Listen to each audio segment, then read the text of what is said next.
Bom dia. Que a graça e a paz do Senhor Jesus Cristo seja em sua vida, no seu lar, em seus negócios. Quero agradecer a Deus por permitir entregarmos nossas primícias a Ele e juntos desfrutarmos de mais um dia dessa palavra que se encontra na segunda carta de Pedro, no capítulo 3, versículos 17 e 18, que diz: Vós, pois, amados, prevenidos como estáis de antemão, acautelai-vos, não suceda que, arrastados pelo erro desses insubordinados, descaiais da vossa própria firmeza. Antes, crescei na graça e no conhecimento de nosso Senhor e Salvador Jesus Cristo. A Ele seja a glória, tanto agora como no dia eterno. A nossa tecnologia aperfeiçoou a arte de imitar as plantas de modo que, às vezes, é muito difícil para nós distinguirmos o plástico ou o falso de algo real. Mas não importa o quão bonitas são as plantas artificiais, elas não possuem a vida que as plantas reais têm. É por isso que elas não crescem. Crescer distingue o falso do verdadeiro. Para crescer espiritualmente, é preciso ter a vida de Jesus. Uma pessoa pode imitar o que os cristãos estão fazendo, como ir à igreja, dar oferta, ler a palavra, orar, ajudar o próximo. Mas, se ela não tem Cristo em seu coração, se não houve arrependimento e entrega, essas boas obras não vão torná-lo verdadeiramente cristão e filho de Deus. Ele deve nascer na família de Deus, confessando, aceitando, reconhecendo Jesus em seu coração. Nós recebemos a vida eterna ao receber Jesus, como descrito na primeira carta de João, capítulo 5, versículos 11 e 12, que diz: E o testemunho é este, que Deus nos deu a vida eterna. E esta vida está em seu Filho, quem tem o Filho tem a vida. Quem não tem o Filho de Deus não tem a vida. Mas receber não garante continuidade. Nós temos que continuar crescendo para manter aquilo que recebemos. A palavra de Deus nos faz saber que temos a vida eterna. O verdadeiro cristão tem a certeza da salvação. O verdadeiro cristão não tem medo da morte, porque ele sabe que ele tem a vida eterna em Cristo. Como vemos a continuação da primeira carta de João, capítulo 5, versículo 13, que diz: Estas coisas vos escrevi, para que saibais que tendes a vida eterna, e para que creiais no nome do Filho de Deus. Esta vida em Cristo nos deu um novo propósito para viver. Uma das marcas de um verdadeiro cristão é a generosidade. Depois de se tornar um cristão verdadeiro, você começa a não viver para si mesmo, mas para Cristo.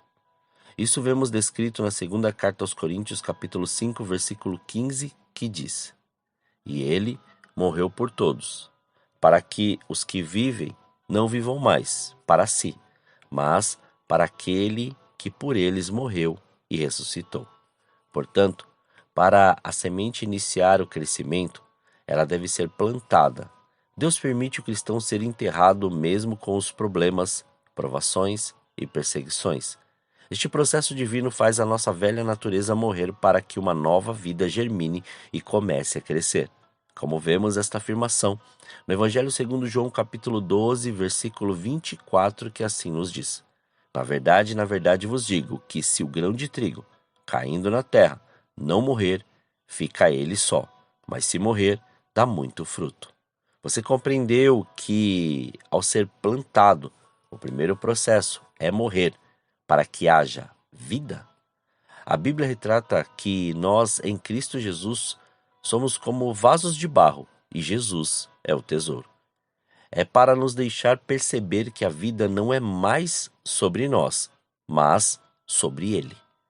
Nosso objetivo é manifestar a vida de Jesus em nossa carne mortal, para que em nossas fraquezas Deus, ou melhor, o Senhor, seja glorificado.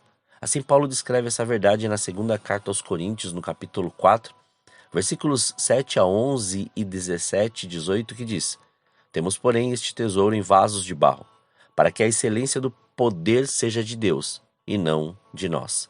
Em tudo somos atribulados, mas não angustiados, perplexos, mas não desanimados, perseguidos, mas não desamparados, abatidos, mas não destruídos, trazendo sempre por toda a parte a mortificação do nosso Senhor Jesus no nosso corpo, para que a vida de Jesus se manifeste também em nossos corpos.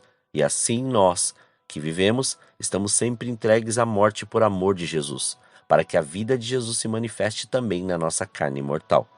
Porque a nossa leve e momentânea tribulação produz para nós um peso eterno de glória muito excelente. Não atendendo nós nas coisas que se veem, ou melhor, não atentando nós para as coisas que se veem, mas nas que não se veem, porque as que se veem são temporais e as que não se veem são eternas. O crescimento espiritual envolve dieta espiritual adequada e exercício físico. A palavra de Deus é nosso alimento espiritual. Por isso temos que ter a dose diária para crescer com saúde espiritual, porque se referenciarmos esta verdade, cresceremos e viveremos no conhecimento do Senhor. Por isso, o alerta na carta aos Hebreus, no capítulo 5, versículos 12 a 14, que diz: Porque devendo já ser mestres pelo tempo, ainda necessitais de que vos torne a ensinar quais sejam os primeiros rudimentos das palavras de Deus? E vos haveis feito tais que necessitais de leite e não de sólido mantimento, porque qualquer que ainda se alimenta de leite não está experimentado na palavra da justiça, porque é menino. Mas o mantimento sólido é para os perfeitos, os quais, em razão do costume, têm os sentidos exercitados para discernir tanto o bem como o mal.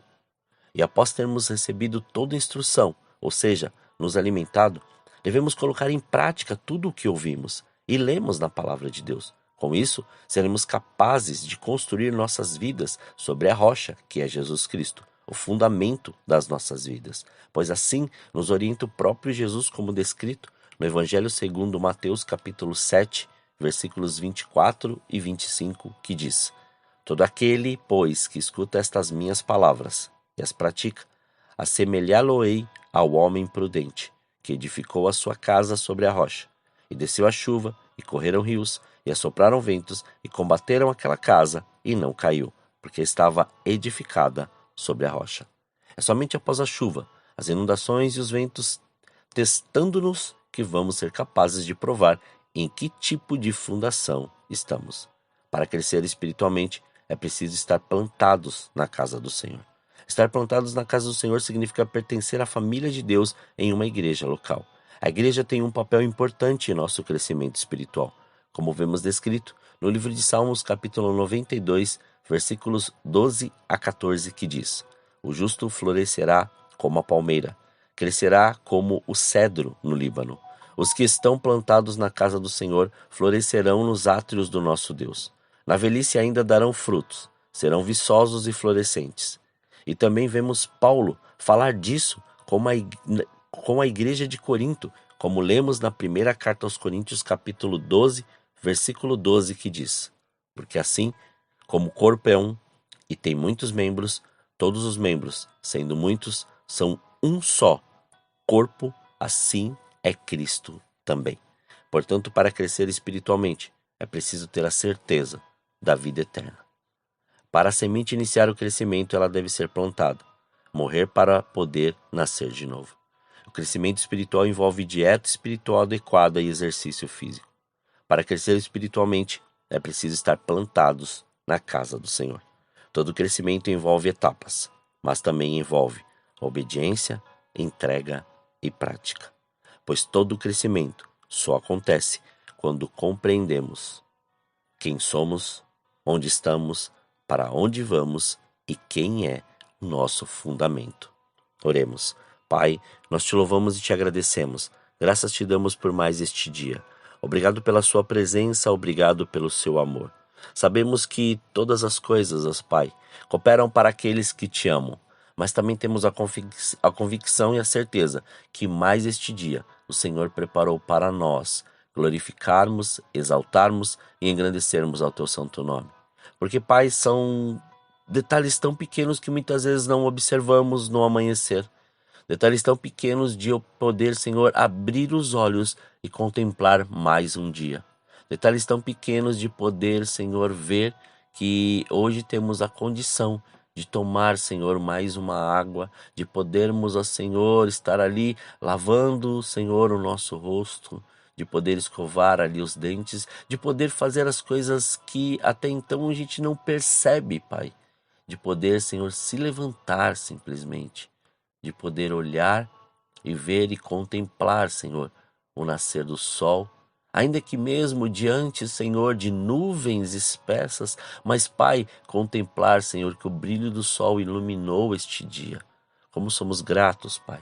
Muito obrigado pela sua presença e pelo seu amor. Faça-nos compreender cada vez mais este sentido de viver a sua vida, não mais a nossa, não mais do nosso jeito, mas do modo e da maneira que o Senhor quer para nós. Não do modo que achamos, mas do modo que o Senhor tem preparado para as nossas vidas. Somos gratos a Ti, Senhor.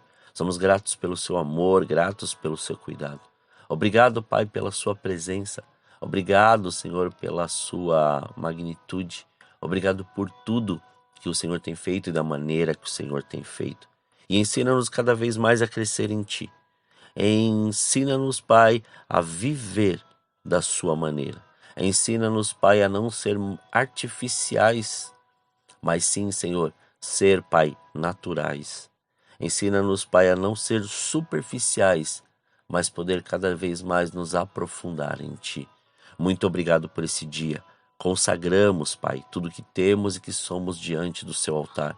Consagramos os nossos sentidos diante de Ti. Então que venha o Seu reino. Que o Senhor nos livre, Pai, de todo mal, livre-nos de toda tentação. Que faça, Pai, com que a Sua presença se manifeste, que não falte o pão na casa, Senhor querido, deste meu irmão, desta minha irmã. Que não haja, Senhor, nenhum tipo, Pai, de maldade que possa, Senhor, lançá-lo fora da Sua presença.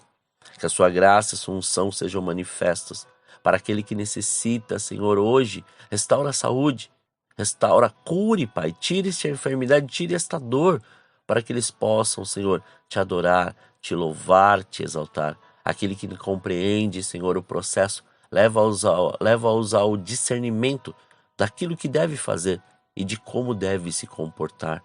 Aquele que não consegue dormir, Senhor, coloca as Tuas mãos e faça descansar a sua alma. Faça ele descansar a sua mente e para poder confiar inteiramente em Ti. Somos gratos por esse dia. Obrigado pela Sua presença, obrigado pelo Seu amor. Assim oramos, Pai, agradecidos, em nome de Jesus. Amém. Que você tenha um dia abençoado na presença do Senhor. Quem vos fala é o pastor Leandro Araújo, da Igreja Apostólica Caminho de São Paulo, capital. Deus te abençoe grandemente.